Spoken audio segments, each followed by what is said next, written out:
Hello, my name is Sascha. I'm the USEP coordinator here at the University of Adelaide. So today I'm here to present a session on disability confidence within the workplace. It's in association with DIDA. And we're hoping these snapshot sessions will give you a little bit of insight into some of the topics we might cover as part of a USEP consultation, give you a little bit of advice for you to take some action independently, but also understand how you can contact me for additional support and more individualised one-to-one support and answering your questions should you need it. So I'm just going to share my screen. Bear with me a moment. All right, here we go.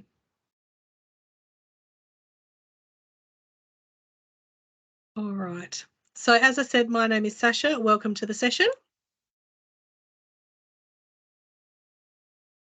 First up, I would like to do a welcome to country. So we would like to acknowledge the land we meet on today is the traditional lands of the Kaurna people. That's where I am, and that we respect their spiritual relationship with their country. We also acknowledge the Kaurna people as the traditional custodians of the Adelaide region, and that their cultural and heritage beliefs are still as important to the living Kaurna people today. So part of what I'd like to cover in this session, it is a snapshot. We're only looking at about 10 minutes. A little bit about USEP. I want to talk about disability and disability confidence, understanding some industry and employer expectations, and also how do you develop your own disability confidence and how does that work for you? I'll also have contact information within the slides as well. I'm not going to spend a lot of time on the slides. I'm hoping that this is something that you can reflect on if you need to, process in your own time as well. So the USEP program is set up to provide students in their final year or those recently graduated with additional support to help you to gain the graduate roles that you've worked so hard for. So that is the key goal. And part of how we do that is actually all of these things here are the things that students come and talk to me about. I might help with applications and cover letters. It might be a little bit of career counselling and careers advice. You know, getting your place, finding out how to get your placements, learning about industry. Disclosure is always a hot topic. We're talking about that in a few weeks' time in another session.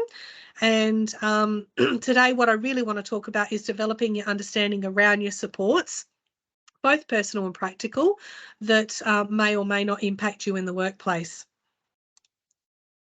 I've put this slide up just to highlight disability is very broad. So the people that I meet with have all manner of types of disabilities and medical conditions, but a lot of this information is information that's suitable for everybody.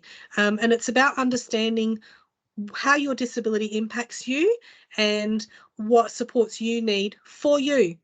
Not for your condition, but how your condition impacts you, because that's the important thing. And I've found that's what impacts people the most in their work. I quite often say to people, I don't need the definition of your disability.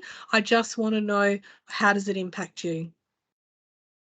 I'd start this process by actually starting to plan what employment might look like for you. Regardless of where you are in your study journey, I'd encourage you to be active and engaged now in what you're actually doing. Gathering experiences, so volunteering, work placements, internships, attending networking events, things like that, all start to give you a picture of how do you manage tasks, what's a challenge for you, what are your roadblocks, and how do you react to them, and then what things can you put in place to actually help you manage those situations or communicate those situations or explain to somebody else those supports you might need. You might not have ever been in a workplace environment. Your whole life might have been around university and study. You might might not know what to expect when you get into work. And that's where some of these experiences can be really helpful, and also to help you learn about the industries that you're going into. Sometimes they can look very different in the workplace as to what they do within your study and your theory environments. So learning about your industries, who are your key employers, what are the different jobs in the sector? the requirements of the role. Can you do those tasks that are required in the role? And if some of them may cause a bit of a roadblock to you, what are your strategies around that? How are you going to address that? And what support might you need to do that? Does this industry suit my circumstances? A lot of times, I talk to students who they've got a really tunnel vision idea as to what they want to do and where they want to be in their studies. And unfortunately, sometimes because of a medical condition or, licensing or something like that, they can't actually work in that area. So sometimes we talk about teasing out those ideas and exploring those careers and what might be other pathways available to you within your interest and your study area. Ways that you can do this is researching job advertisements and start to build connections as soon as you can. So we talk a lot about how you can actually do those things. This is probably one of the most important slides in the whole presentation. So what I would like you to understand is everybody has a different idea about what's important to them and how they see their future. Somebody might want full-time work. Somebody might want 1 or 2 days a week. Everybody needs different supports and skills to make this happen. It's a very individual thing. Disability or disadvantage isn't always obvious. Two people with similar conditions may have very different needs. For example, if we look at anxiety as a condition, if somebody has an exacerbation of their anxiety in the workplace, I know some people will need to retreat and hide away and shut themselves down. Other people might react with an outburst. So understanding how you may react and what are your strategies to manage that? And then what support do you need around that? So, for example, if you needed to hide yourself away, how do you do that? Are you able to do that straight away if something happens? Do you need to notify somebody within the workplace? And then what support can they give you to help you through that process can be really important. So understanding your own needs is very important because your needs will be very different from the person sitting next to you on one side and another person on the other side. It's really also important to understand that past experiences impact future decisions. A lot of employees are afraid to tell employers about their disability. This comes a lot under disclosure, which again we can talk about in a lot more individual detail with a one-to-one appointment. Developing those skills to be able to be open about your story and your support needs and what is relevant and what is not is really important to building employer confidence to actually help you within your work and to do your job effectively. Solution-based communication is really important. By that I mean it might be something along the lines of saying to employer, I can only work 15 hours a week, that's all I can manage. Advertently, you might say to an employer, I've found that if I work around 15 hours a week, that's where I'm at my optimal productivity. You'll get a lot more out of me. I can work a bit more, I can work a bit less, but a full-time job is probably really not suitable to me. And I'd really like to talk to you about how I can meet your needs within that part-time requirement. Just as a quick example. It also helps employers to understand you and understand how they can effectively support you through applications and employment. So I've talked a lot about employment.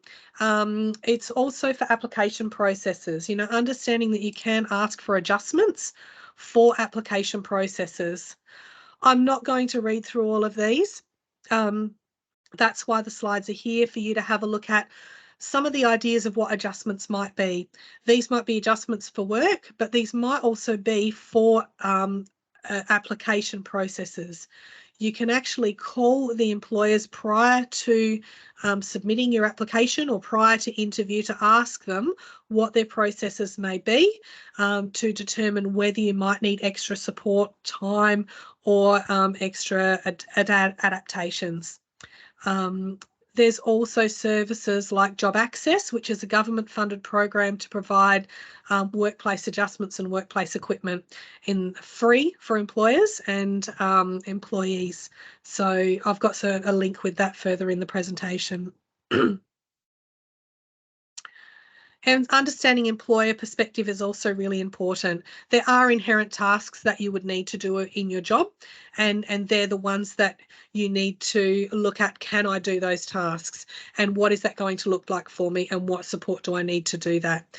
By sharing that information with your employer, it actually gives them the opportunity to provide you with that appropriate assistance and adjustment, so you can actually be effective in your job and they have an effective and valuable employee.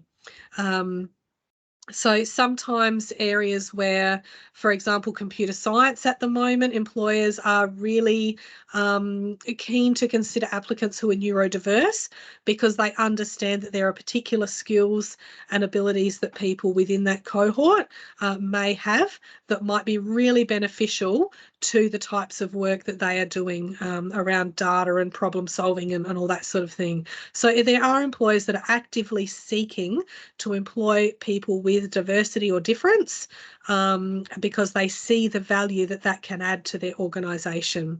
They have quotas to fill, and a lot of people don't want to be the tick in the box or the number, but I can talk to you about understanding that and how you can use that to your benefit. And also, I really want to just quickly mention that employers don't always get it right. You know, they might not be politically correct all the time, but they're worried too. They're trying their best in a lot of circumstances. We will talk next time a little bit about workplace rights and discrimination and how you might address that. But I think if everybody can go into these arrangements with an openness, it does help everybody involved. Disclosure, it is, I would really encourage you to think about it. I do have a link there about doing disclosure plans. That is something we will be talking in more detail about next time. Access plans, you can have an access plan with disability services. There's some information there on how to go about it. And if you need more advice about that, I can definitely point you in the right direction and let you know what you need. You will need some sort of medical verification to have that. Useful resources, Career Hub obviously has a lot of careers related information there that's good for anybody. Disability services, if you haven't connected with them, I would encourage you to do so. Your own medical and support teams generally know you better than anybody, and you can say to them, where do you think I struggle? What do I do well? What do you think I could do better? Why do you think this is a problem for me? How do you think I could solve that? And they can help you with a lot of those questions and answers that will help you work out where to find your confidence in understanding your disability and those impacts in the workplace. So again, I have a whole heap of links there that you're welcome to refer to. Australian Network on Disability and Stepping Into are really good programs. We do have some upcoming snapshot sessions, so the information on them is there, so please jump into them as well. I know this is very quick. It is just to give you that snapshot of things that we can talk about in those one-to-one sessions. So I would really encourage you to get in touch, book a session if that's what you feel will benefit you, and we can talk through some of these strategies and how they work for you and what's best for you. I really thank you for your time today. I hope you all have a good day and you keep safe, and hopefully I will see you in an appointment or in one of the next sessions. I'll stop sharing my screen. Thank you again, and I will hopefully talk to you soon. Hopefully that was of some help. Bye.